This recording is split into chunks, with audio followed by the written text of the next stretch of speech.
खास पेशकश में आपका स्वागत है। मैं हूं मनोज मानस और सबसे पहले हम बात करेंगे नई राहें नई पारी। दिल्ली विधानसभा चुनाव से पहले आम आदमी पार्टी को बड़ा झटका लगा है। परिवहन मंत्री कैलाश गहलोत ने आम आदमी पार्टी छोड़ने का ऐलान किया है। कैलाश गहलोत ने पार्टी के राष्ट्रीय अध्यक्ष अरविंद केजरीवाल को इस्तीफा भेजा है। गहलोत ने अपने पद और पार्टी से इस्तीफा देते हुए एक पत्र केजरीवाल को भेजा। उन्होंने केजरीवाल को पत्र लिखा, शीश महल का मुद्दा उठाते हुए उन्होंने इस्तीफा दिया है। उन्होंने इस्तीफे में यमुना की सफाई और शीश महल निर्माण का मुद्दा उठाया है। गहलोत ने चिट्ठी में लिखा कि यमुना की सफाई का वादा हमने पिछले चुनाव में किया था, लेकिन सफाई नहीं हुई। हम अपना वादा पूरा नहीं कर पाए। परिवहन मंत्री कैलाश गहलोत ने अपने इस मंत्री पद के साथ साथ आपकी प्राथमिक सदस्यता से भी इस्तीफा दे दिया। गहलोत ने पत्र में आरोप लगाते हुए लिखा कि जिस ईमानदार राजनीति के चलते वह आम आदमी पार्टी में आए थे, वैसा अब नहीं हो रहा है। उन्होंने पार्टी के संयोजक व पूर्व सीएम अरविंद केजरीवाल के सरकारी आवास को शीश महल करार देते हुए कई आरोप भी लगाए।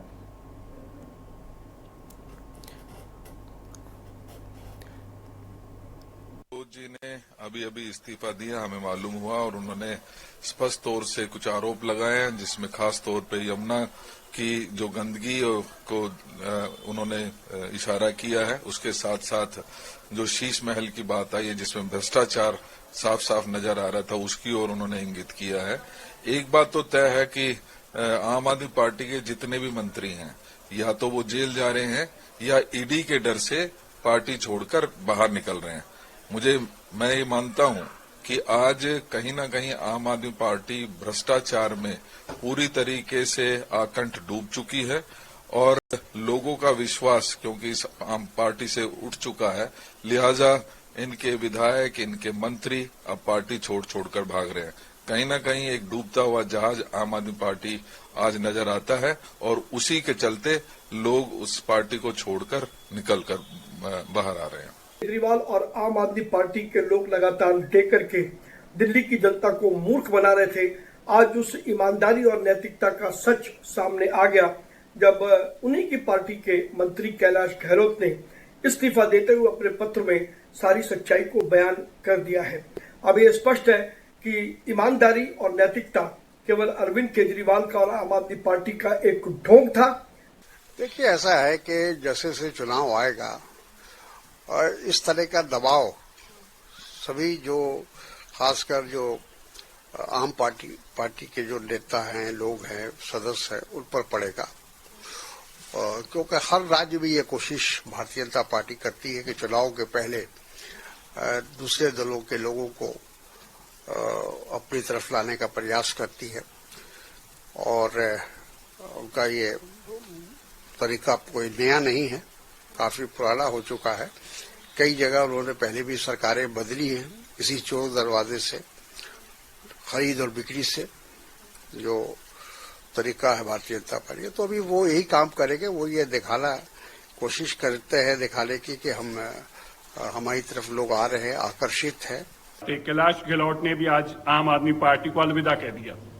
ये करप्शन का, ये भ्रष्टाचार का बेड़ा डूब रहा है और जब बेड़ा डूबता है तो सब छोड़कर भाग जाते हैं। अरविंद केजरीवाल जी के साथी उसको छोड़कर भाग रहे हैं और कैलाश गहलोत ने वो सब बातें कही जो आज तक हम कहते आ रहे हैं। यमुना जी के सफाई के नाम से 8,000 करोड़ से ज्यादा अरविंद केजरीवाल अपनी जेब में डाल चुके हैं। दिल्ली को उन्होंने पॉल्यूशन से, गंदे पानी से, टूटी सड़कों से ग्रस्त करके रखा है।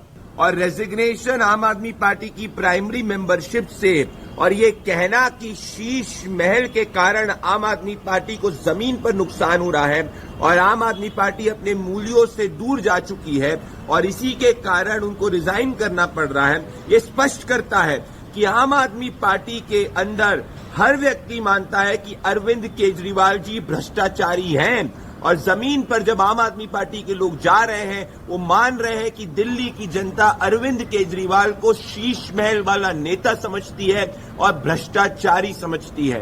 जो कि पहले दिन से अरविंद केजरीवाल की टीम के सदस्य थे, उन्होंने आम आदमी पार्टी से इस्तीफा दे दिया। ये उनकी अंतरात्मा की आवाज, मैं स्वागत करती हूँ इसका। मुख्यमंत्री ने कहा था कि वो बंगला नहीं लेंगे, सरकारी वाहन नहीं लेंगे, लेकिन अपने कहे हुए हर बात का उन्होंने मजाक बना दिया लेकिन ये मंत्री शायद इस बात को उनकी आत्मा नहीं मानी थी। उन्होंने घर भी नहीं लिया था, वाहन भी नहीं लिया था। लगातार कई बार से इंडिकेट कर रहे थे, हमें इनडायरेक्टली पता चल रहा था, लेकिन आज शायद अति हो गई होगी, क्योंकि अरविंद केजरीवाल किसी की सुनते नहीं है। देखिए, ये तो उनकी पार्टी का अंदरूनी मामला है। कैलाश गहलोत ने इस्तीफा दिया, अरविंद केजरीवाल जवाब देंगे। हम लोग तो दिल्ली के विकास के लिए अपनी संकल्प यात्रा लेके चल रहे हैं, और दिल्ली को जो स्मोक चैम्बर बना रखा है भाजपा ने और आप पार्टी ने, उसका क्या समाधान होगा इसकी बात कर रहे हैं। हम तो दिल्ली के आम आदमियों के लिए, उनकी समस्याओं के निदान के लिए अपनी बात कर रहे हैं। अब कैलाश गहलोत क्या आरोप किस पर लगा रहे हैं, वो कैलाश गहलोत और अरविंद केजरीवाल का व्यक्तिगत मामला। और ईडी के तमाम कई बार छापे मारे गए, इनकम टैक्स डिपार्टमेंट ने कई बार उनके ऊपर छापा मारा। 5 साल तक वो सरकार का हिस्सा रहे, और लगातार भारतीय जनता पार्टी उनके खिलाफ एक षड्यंत्र रच रही थी, और वो अपने षड्यंत्र में कामयाब हो गई। उनके पास बीजेपी में जाने के सिवाय कोई रास्ता बचा नहीं। बार बार उन पे छापेमारी, बार बार उन पे दबाव, बार बार उनके खिलाफ ये साजिशें बीजेपी ने की। तो बीजेपी अपने हथकंडे से बाज आती नहीं, वो इस तरह के प्रयोग करती है। कुछ लोगों पे सफल होता है, कुछ लोगों पे विफल होता है। देखिए, कैलाश गहलोत जी का इस्तीफा एक साहसिक कदम है, उसकी मैं उनको बधाई देता हूं।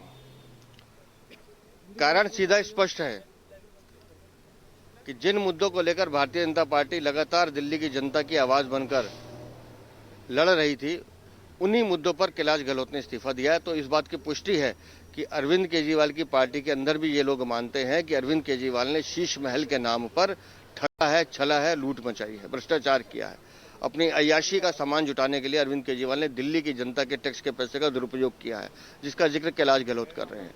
यमुना की सफाई का जिक्र किया उन्होंने। अभी कैलाश गहलोत जी ने इस्तीफा दे दिया है आम आदमी पार्टी से, अपने मंत्री पद से, और बताया है कि किस प्रकार से आम आदमी पार्टी अब खास आदमी पार्टी बन चुकी है। उसका सियासी धर्मांतरण हो चुका है, सब मूल्यों से हट चुकी है। जो वादे दिल्ली वासियों से किए थे, स्कूल के, अस्पताल के, प्रदूषण मुक्त दिल्ली बनाने के, यमुना को साफ करने के, सारे वादे तोड़ दिए, केवल भ्रष्टाचार में लीन रही। और जो वादे करते थे कि हम कांग्रेस से नहीं मिलेंगे, जो वादे करते थे कि हम बड़े घर में नहीं जाएंगे, वो शीश महल में ज्यादा व्यस्त हो गए, अपने व्यक्तिगत हितों को ज्यादा अहमियत देने लगे, और जो वादे जनता से किए थे वो सारे वादे तोड़ दिए। आज केवल कैलाश गहलोत नहीं, अन्ना हजारे ने भी इस प्रकार की बातें आम आदमी पार्टी और अरविंद केजरीवाल के बारे में कही, योगेंद्र यादव ने भी कही, कुमार विश्वास ने भी कही।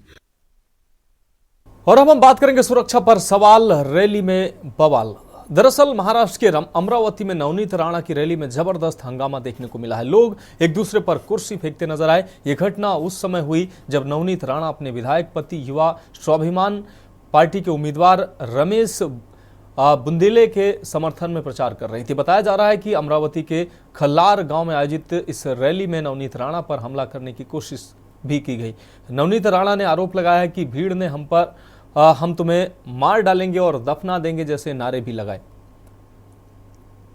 तो एक चुनावी रैली के दौरान नवनीत राणा पर हमला करने की कोशिश की। उन्होंने साफ तौर पर आरोप लगाया कि हम तुम्हें मार डालेंगे और दफना देंगे, इस तरीके की नारेबाजी करते लोग नजर आए, और उन्होंने साफ तौर पर हमला बोला है।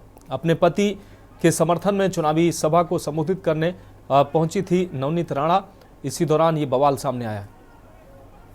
शांततेने आम्ही आमचा प्रचार करत होतो, पण भाषण करत असताना स्टेजवर जेव्हा मी उभी होती तर तिथून घाणेरडे इशारे करत होते, आणि मी खूप शांततेने माझा भाषण निपटवण्याचा मी प्रयत्न करत होती। तिथून मला हुटिंग करत होते, आणि जेव्हा मी खाली आली, भाषण संपवलं, तरी मी काही रिॲक्ट नव्हता केला। पण माझे कार्यकर्त्यांना पाहून, मला पाहून जोरात जोरात अल्लाहू अकबर करायला लागले, आणि त्यांनी एवढंच म्हटलं फक्त की आम्ही जाणार आहे। त्यांनी उचलला खुर्च्या आणि फेकणं आणि मारणं सुरू केला। मग माझ्यासमोर आले, स्वतः आमचे पत्रकार बंधू तिथे होते, गावाचेच तिथे होते, ते वाचवण्याचा प्रयत्न करत होते, पण त्यांची राग जे माझ्यावर होता, मला पाहून शिव्यागाळ करणं, तुला मारून टाकू, तुला गाडून टाकू, आणि खुर्च्या माझ्यावर फेकणं, माझे कॉन्स्टेबलला लागणं, यांचे डोळ्याचं पूर्ण हे फाटलं। दुसऱ्या व्यक्तीला जर मी आज तिथे नसती, मला तर मारलंच, माझ्यावर खुर्च्या फेकल्याच ते स्पष्ट व्हिडिओमध्ये दिसत आहे आणि ते स्वतः त्या गावाचे पत्रकार मला वाचवणारे आणि माझे 6 अंगरक्षक होते माझ्यासोबत आणि 3-4 माझे पीए त्यांनी पूर्ण असं घेरला आणि मला शिवीगाळ करून माझ्यावर थुकले। तो इस खबर पर ज्यादा जानकारी के लिए हमारे संवाददाता चंद्रभान मौर्य हमारे साथ जुड़ गए हैं। चंद्रभान, नवनीत राणा चुनावी जनसभा को संबोधित करने पहुंची थी अपने पति के समर्थन में, इस दौरान उन पर हमला किया गया है। साफ तौर पर उन्होंने आरोप लगाए हैं कि उनको मारने और दफनाने की बात कही जा रही थी। चंद्रभान जी जी जी जी कल नवनीत राणा ने हल्लार करके गांव है, वहां उनका चुनावी रैली रखा था, जो वहां महायूपी के प्रत्याशी है उनके लिए जी। तो वहां जब आप देख सकते हैं स्पष्ट वीडियो में दिखाया जा रहा है किस तरह कुर्सियां फेंकी गई और किस तरह लोगों को वहां से दहशत में किया गया। नवनीत राणा ने के साथ जो अंगरक्षक थे वो खुद घायल हुए हैं और नवनीत राणा ने पत्रकारों का शुक्रिया अदा किया कि पत्रकार बंधुओं ने मुझे बचाया। जिस तरह उन जिहादियों ने उन्हें मारने की कोशिश की थी, नवनीत राणा ने स्पष्ट और एफआईआर हो चुकी है, एंट्री का केस दायर हुआ है। हमारे पास जो पेपर आया है सकल हिंदू समाज की तरफ से, आप हमारे पास वो लेटर भेजा गया, उसके ऊपर जो वहाँ सकल हिंदू समाज के जो प्रतिनिधि है, गांव वाले हैं, उन्होंने बाकायदा एक दाखिल किया है ग्रामीण एसपी सिटी को कि इनके ऊपर तुरंत कार्रवाई हो। अब 3 लोग 40 से 50 लोगों के बीच में 3 लोगों को डिटेन कर लिया गया है और एसपी ग्रामीण विशाल आनंद ने आश्वासन दिया है किसी को छोड़ा नहीं जाएगा। इस तरीके से हम और लोगों को ढूंढा जा रहा है, उन्हें भी गिरफ्तार किया जाएगा। निश्चित रूप से चंद्रभान, इस तमाम जानकारी के लिए आपका बहुत शुक्रिया। तो तस्वीरें साफ तौर से आप देख पा रहे हैं किस तरीके की कुर्सियां भी फेंकी गई हैं और नवनीत राणा पर जानलेवा हमला किया गया है। साफ तौर पर तस्वीरों में आप देख सकते हैं शोर शराबे के साथ उन पर हमला किया गया है और कुर्सियों से भी हमला किया गया है। दबंग और जो हमलावर थे वो साफ तौर पर कुर्सियां फेंकते नजर आए।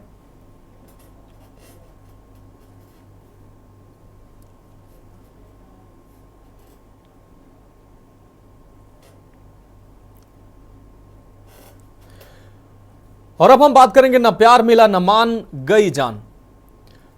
दरअसल पढ़ लिखकर स्वावलंबी बनी जाटो बिरादरी की किशोरी को प्रेम करने की कीमत न सिर्फ 5 लाख रुपए जमा पूंजी बल्कि जान देकर चुकानी पड़ी। थाना एलाऊ इलाके के गोपालपुर गांव की शोभा कुमारी स्वावलंबन के लिए न सिर्फ स्वयं सहायता समूह में शामिल होकर आय अर्जित कर रही थी बल्कि बाकी बचने वाला समय पास के निजी स्कूल के बच्चों में शिक्षा की अलग भी जगाने में समय दे रही थी। रविवार को युवती का रक्त रंजित शव सड़क किनारे पड़ा पाया गया। स्कूल संचालक युवती के प्रेमी पर साथियों के साथ मिलकर हत्या कर शव फेंकने का आरोप लगा है। शिवपुरी जिले के एलाऊ थाना क्षेत्र के गोपालपुर गांव में जन्मी शोभा कुमारी बाबा साहेब डॉक्टर भीमराव अंबेडकर के बताए रास्ते में चलकर शिक्षित बनी। कुछ कर गुजरने के जज्बे से शिक्षक युवती ने स्वयं सहायता समूह से जुड़कर जहां उद्यमिता की शुरुआत की, वहीं शिक्षा को उपयोगी साबित करने के लिए निजी विद्यालय में सेवाएं देना शुरू कर दिया था। बता दें कि स्कूल आवाजाही के बीच जाटो बेटी और विद्यालय संचालक करीब आते रहे। दोनों के बीच प्यार परवान चढ़ता चला गया, यहाँ तक कि विद्यालय संचालक गोविंद उर्फ रामू की मांग पर उसने बिना समय गवाए जोड़ी गई 5 लाख रुपए की थाती सौंप दी। जाटव शोभा और क्षेत्रीय समाज के विद्यालय संचालक रामू के विवाह की बात चली जरूर, लेकिन परिणाम तक नहीं पहुंची। इसी बीच युवती ने स्कूल संचालक से दिए गए 5 लाख रुपए वापस मांगने शुरू कर दिए। इसी दौरान स्वयं के प्रेग्नेंट होने की आशंका पर युवती को अल्ट्रासाउंड कराना पड़ा। यहीं से दोनों के प्रगाढ़ संबंधों में खटास बढ़नी शुरू हो गई। परिणाम स्वरूप रुपए वापसी के मामले में युवती को न्यायालय की शरण लेनी पड़ी। अब शव बरामद होने के बाद परिजनों ने पुलिस को सौंपी तहरीर में स्कूल संचालक और उसके 4 अन्य साथियों पर हत्या का आरोप लगाया है। रिपोर्ट दर्ज कर पुलिस ने जांच शुरू कर दी है। ये रामू है जो हुसैनपुर का है, मास्टर है, इसका स्कूल भी चलता है और ये मतलब शोभा स्कूल में पढ़ा दी थी। ये समूह में काम करती हैं शोभा समूह में बैंक में कर रही हैं, जागीर बैंक, वहाँ पे जॉब करती थी। तो इनका पैसों का भी लेन देन था थोड़ा बहुत, तो इन्होंने पैसे भी दिए थे, 5 लाख रुपए बता रही थी, इसने लिए भाई। तो उसके बाद जब उन्होंने मांगे तो उसने मना कर दिया। कुछ थोड़ा इनका अफेयर भी चलने लगा दोनों में, वो है ठाकुर, हमें जाटव। तो अफेयर चलने के बाद फिर उसने कहा शादी आदि, तब ये मैटर हुआ। तब इन्होंने पैसों का कहा तो वो मतलब उसने केस कर दिया इन्होंने 100 बार। तो कोर्ट में भी केस भी चल रहा है इसका, केस कर दिया। तो केस के उसने कहा रफा दफा करो, हम इतने पैसे नहीं देंगे। तो जब उन्होंने कहा जब ऐसा नहीं होगा, जब हम लोग मतलब वो नहीं मानी, अकेली लड़ती रही मान लो। करीबन 8 बजे के टाइम पे 8 साढ़े 8 बजे मेरे पास फोन आया कि ये घटना मतलब हो गई है। शरीर इनका मिला था गोपालपुर के हुसैनपुर से, मतलब गोपालपुर के लिए जाते हैं, वहीं बीच रोड में मिला था सब इंसान। क्या लगता है शरीर को देखने से? मारा है उन्हें, चोट लगी है, उनके चेहरा फूटा हुआ है पूरा सारा, हाथ में चोट है, कमर में चोट है और ब्लड से मतलब पूरा कुर्ता लिसा हुआ था। मैनपुरी से के न्यूज संवाददाता चंद्रजीत सिंह की रिपोर्ट। वो बेसहारा खुले आसमान का सहारा, ये रिपोर्ट आपको दिखाएंगे एक ब्रेक के बाद।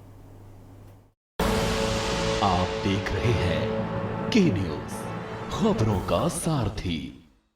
ब्रेक के बाद हमारी खास पेशकश में एक बार फिर से आपका स्वागत है। हम बात कर रहे हैं वो बेसहारा खुले आसमान का सहारा। खबर अयोध्या से है, जहां 2 माह के चक्कर में बड़ी मां का इकलौता बेटा अपने परिवार समेत खुले आसमान के नीचे रहने को मजबूर है। राजकोट से अपनी बेटी की शादी करने आया रश्मिकांत पांडे अपनी पत्नी, 4 बेटी, 1 बेटे के साथ खुले आसमान के नीचे रहने को मजबूर है। मामला थाना खंडासा के भीखीपुरवा गांव का है। पैतृक संपत्ति के बंटवारे को लेकर सौतेली मां ने अपने 4 बेटों के साथ घर में ताला लगा दिया है। जिस घर में ताला लगाया गया है उसी घर में बेटी की शादी का सामान रखा है। पीड़ित रश्मिकांत पांडे ने आरोप लगाया है कि पैतृक संपत्ति में उन्हें 5वां हिस्सा भी नहीं मिल रहा है।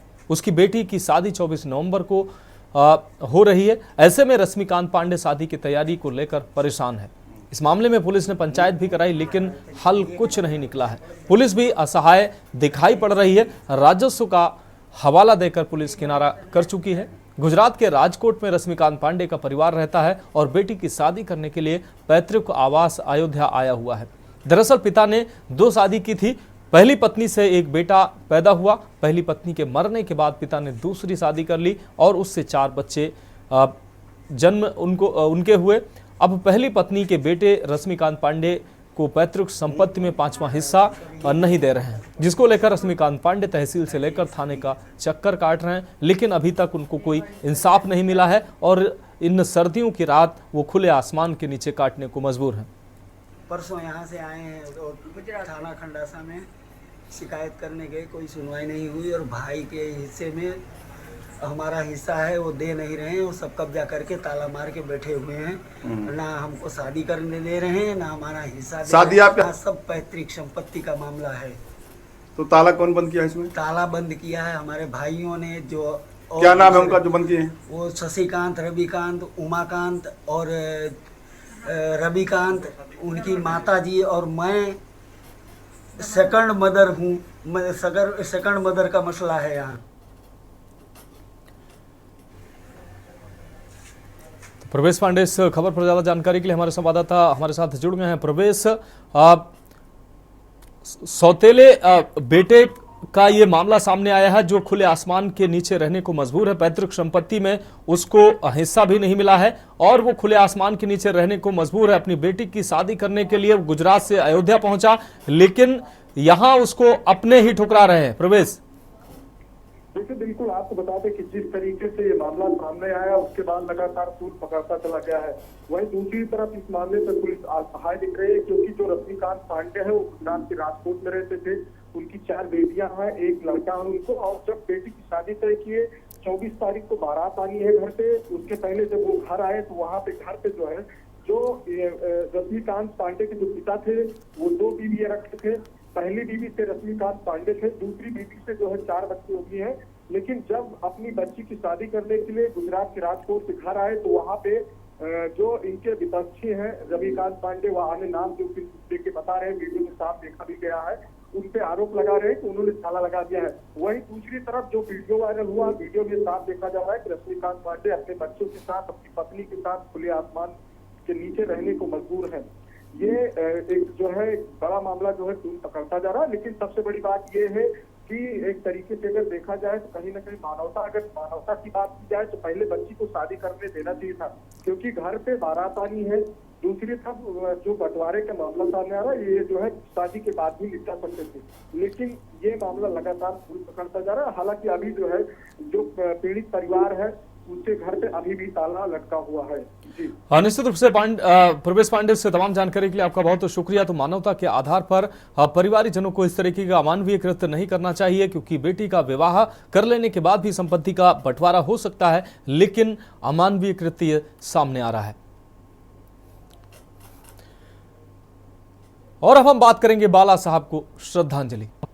दरअसल शिवसेना के संस्थापक बाला साहब ठाकरे की रविवार को 12वीं पुण्यतिथि मनाई गई। मुंबई के शिवाजी पार्क में शिवसेना उद्धव गुट के अध्यक्ष उद्धव ठाकरे के साथ कई नेताओं ने बाला साहब को श्रद्धांजलि दी। उद्धव ठाकरे की पार्टी के कई नेता शिवाजी पार्क में बाला साहब ठाकरे के स्मारक पर पहुंचे और उन्हें श्रद्धांजलि अर्पित की।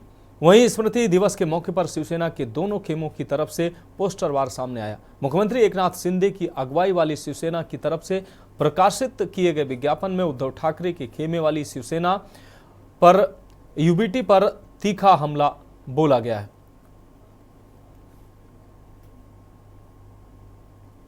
तो बाला साहब ठाकरे की 12वीं पुण्यतिथि पर शिवसेना के दो गुट जो हैं, दोनों गुट एक दूसरे पर पोस्टर वार के जरिए निशाना साधते नजर आए। कई नेताओं ने बाला साहब की समाधि पर पहुंचकर उनको नमन किया, उनको श्रद्धांजलि अर्पित की।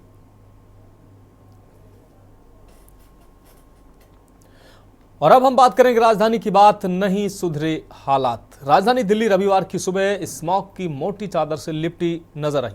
राजधानी के कई इलाकों में हवा की गुणवत्ता गंभीर श्रेणी में दर्ज की गई है। ये खास रिपोर्ट देखिए। दिल्ली एनसीआर रविवार को सुबह स्मॉग की मोटी चादर से लिपटा हुआ था। राजधानी के कई इलाकों में हवा की गुणवत्ता गंभीर श्रेणी में थी। दिल्ली में ग्रेडेड रिस्पांस एक्शन प्लान यानी ग्रैब के तीसरे चरण के तहत प्रतिबंध लगा हुआ है। रोक के पहले दिन जुर्माने के तौर पर करीब 5 करोड़ 85 लाख रुपए वसूले गए, फिर भी एयर क्वालिटी पर असर नहीं पड़ा। सेंट्रल पोल्यूशन कंट्रोल बोर्ड के मुताबिक दिल्ली के 39 मॉनिटरिंग स्टेशनों में से ज्यादातर में सुबह 8 बजे AQI 400 से ज्यादा दर्ज किया गया। ऐसे में सांस लेने में परेशानी और आंखों में जलन की शिकायतें बदस्तूर जारी हैं।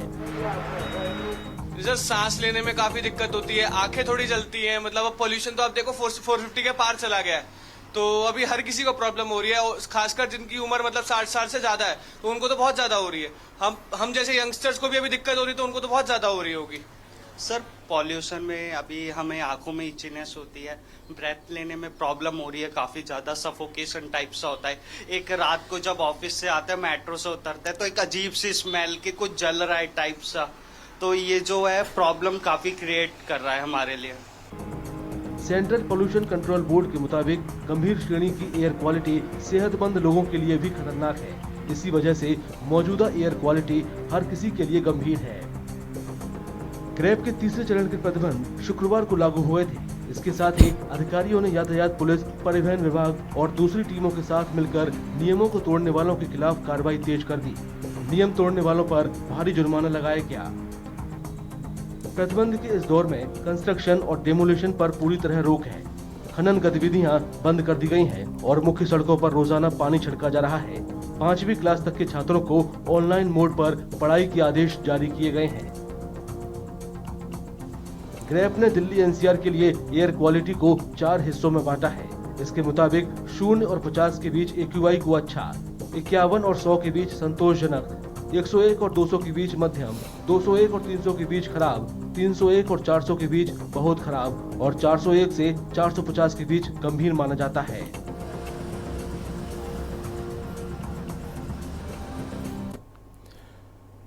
तो फिलहाल हमारी खास पेशकश में अभी के लिए मेरे साथ इतना ही। मुझे दीजिए इजाजत और आप देखते रहिए के न्यूज इंडिया। आप देख रहे हैं के न्यूज, खबरों का सारथी।